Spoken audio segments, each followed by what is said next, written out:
Habang tinitiyak na sapat ang supply ng kuryente sa bansa sa isang press conference, bigla namang nag-brown out sa Department of Energy. Ang paliwanag ng kagawaran sa pagtutok ni Mariz Umali. Siniguro ng Department of Energy na sapat ang supply ng kuryente sa buong bansa, kaya't hindi inaasahan ang mga malawakang brownout. We have a stable power situation in terms of generation. Insofar that the projected peak demand has not been met yet, especially for Luzon and Mindanao, there are available capacities that can be shared with the Visayas.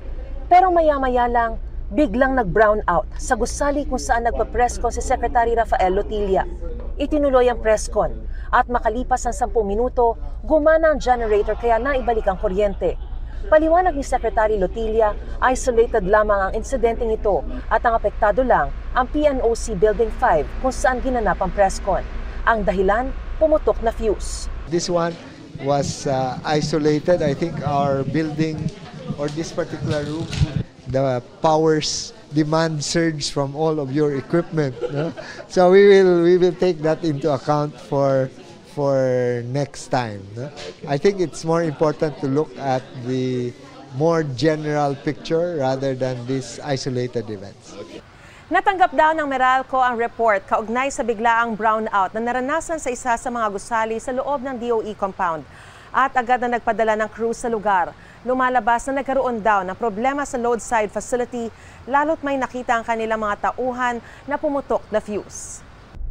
Agad namang isinaayos ng Meralco ang pumutok na fuse at inaalam pa ang sanhi ng problema para maibalik na rin daw ang kuryente sa lalong madaling panahon. Kaugnay naman ang power situation noong araw ng eleksyon, natutuwang ibinalita ng Department of Energy na nanatiling matatag ang supply ng kuryente sa buong bansa nitong Lunes. The power supply was stable and secure during the elections. Which are indispensable towards establishing the credibility of the electoral process, and that's the important role that the energy sector can play.